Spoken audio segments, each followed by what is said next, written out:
সম্প্রতি তৃণমূল কংগ্রেসের সংখ্যালঘু শাখার সাধারণ সম্পাদক খালিদ এবাদুল্লাহ প্রয়াত হয়েছেন। আজ 7 জুন দুপুর 3টে নাগাদ তার স্মৃতির উদ্দেশ্যে কলকাতার মুসলিম ইনস্টিটিউটে একটি স্মরণ সভার আয়োজন করা হয়। এই স্মরণ সভায় উপস্থিত ছিলেন তৃণমূল কংগ্রেসের সংখ্যালঘু শাখার সভাপতি তথা তৃণমূল বিধায়ক হাজী নুরুল ইসলাম সহ উক্ত শাখার রাজ্য ও জেলা স্তরের অন্যান্য নেতৃত্বরা। माइनॉरिटी सेल का हमारा एक परिवार था, वो परिवार का एक भाई था, वो भाई हमारा छोड़ के चला गया। वो जो चला गया हमें तो नुकसान तो हो गया। हम लोग कोशिश कर रहे हैं कि वो जगह हमको पूर्ण करना चाहिए, ये इसलिए हम सोच रहे हैं। और सुब्रत बख्शी हमारा लीडर है, लीडर से हम बात करके अगले दिन हम कैसे चलेंगे वो निर्देश करेगा, हमारा ममता बनर्जी निर्देश करेगा, वही पे हम मदद करेंगे। क्या उनकी खाली जगह पूर्ण हो सकती है? जरूर होगा इंशाअल्लाह।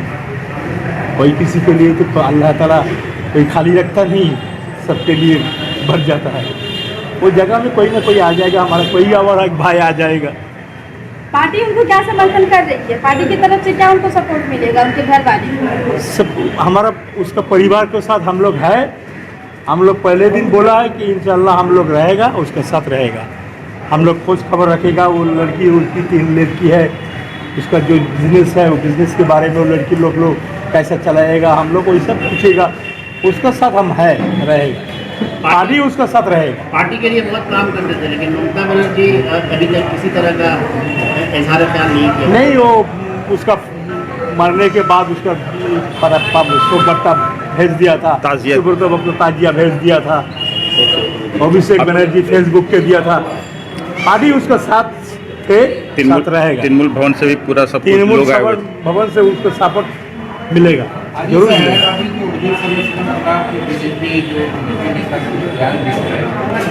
टीएमसी माइनॉरिटी सेल का क्या टीएमसी माइनॉरिटी सेल का बात नहीं है, ये सारे मुसलमान का एक ईमान का बात है कि हुजूर सल्लल्लाहु हमारे जान से प्रिय है।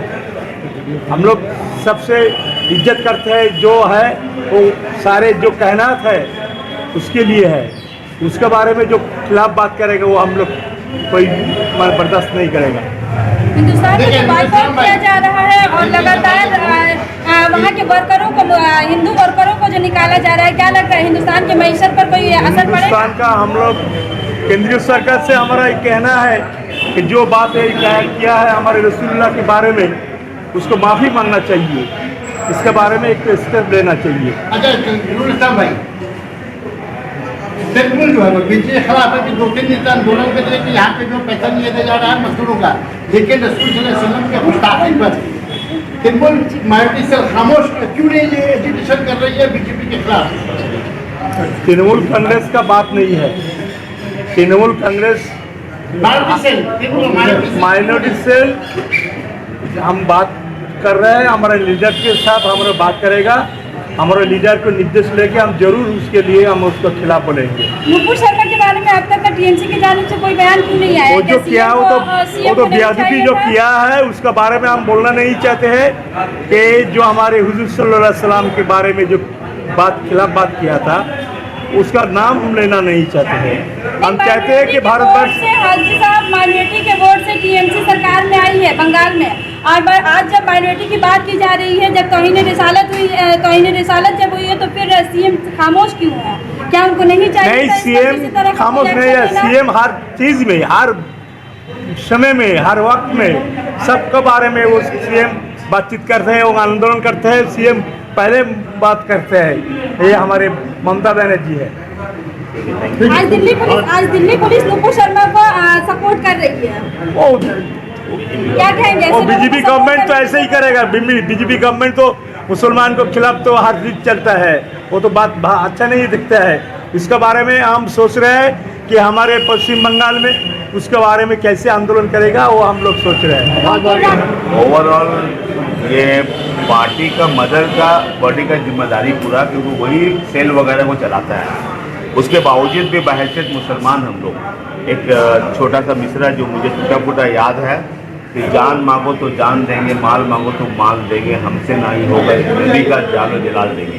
तो हम लोग जो मुसलमान हैं, चाहे जिस पार्टी में रहे, तो वहाँ पर उस बारे में कोई कंप्रोमाइज़ नहीं, चाहे उसके लिए जान भी चले जाए, चाहे जो पार्टी करना कर ले।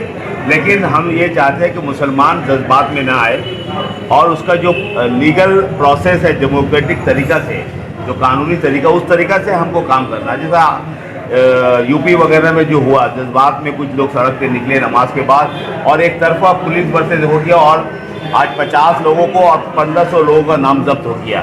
तो ये तो एक ऐसी सरकार है जो जालिम सरकार है। आज उनको पता चला कि हिंदुस्तान के मुसलमान इतना बड़े बड़े इंटेलेक्चुअल से लेकर बुद्धिजीवी हिंदू लोग भी कह रहे हैं कि ये ठीक नहीं हो रहा, हेट पॉलिटिक्स जो हो रहा, नफरत जो फैलाया जा रहा है, इसका नुकसान होगा। तो आज एक लंबा दौर में हिंदुस्तान के हमारी सरकार को पता चला कि एक लंबा नुकसान हो रहा है, क्योंकि हमारे 1 करोड़ तकरीबन अरब में लोग हमारे हिंदुस्तान के हिंदू मुसलमान काम करते हैं और पूरे हमारे जो एक्सपोर्ट इम्पोर्ट का जो जिम्मेदारी 30% आज गल्फ से आता है हिंदुस्तान में। आज उनको जब लगा कि इकोनॉमिकली क्रैश हो जाएगा, 40% गैस आता है कतर से।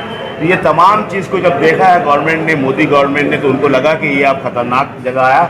उन्होंने पहली बार 8 साल में अपने 2 लोगों को मैंने पार्टी से निकाला या सस्पेंड किया। लेकिन मेरा इस आपके मन से ये दावी है कि उससे नहीं होगा, बल्कि उनके नाम में केस दायर करना होगा, जिस तरह फॉरेन वगैरह में किसी नबी, और हमारा इस्लाम में है, कुरान शरीफ में है कि तुम किसी के भगवान को, अल्लाह को या किसी दूसरे मजहब के पेशवा को गाली मत दो। अल्लाह ने कहा कि अगर तुम करोगे तो तुमसे ज़्यादा जहालत में दूसरा कौम तुम्हारे अल्लाह को गाली देगा।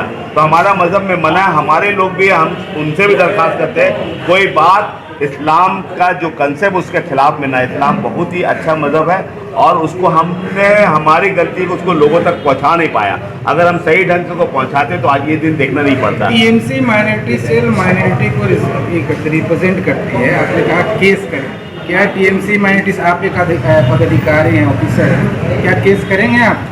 देखिए, ये हम इंफरादी तौर पर कर सकते हैं। पार्टी का लेवल में कल भी पार्टी ऑफिस में बात हो रही थी, कुछ लोगों ने कहा कि शायद मुझे पता नहीं आज नड्डा जी जा रहे हैं तो हम लोग कुछ रास्ता का प्रोटेस्ट करें। तो पार्टी ने कहा कि इस तरह का प्रोटेस्ट नहीं, दूसरा तरीका होगा। तो एक लायम्मा तैयार हो रहा है क्या किया जाए। तो हम बहुत जल्दी पार्टी लेवल पे क्या होगा, अभी हमारे प्रेसिडेंट ने कहा आने वाला 1-2 दिन में हम लोग प्रेस करेंगे या इसके लिए आंदोलन करेंगे या डेमोक्रेटिक तरीका से मीटिंग करेंगे, प्रोटेस्ट, ये आपको बता दी जाएगी। देखिए, ये तो कोई खुशी का मौका नहीं है। हम लोग एक शोक सभा में आए हैं। हमारे भाई खालिद इबादुल्लाह का अचानक इस तरह से चले जाना सबको गमगीन छोड़ गया है।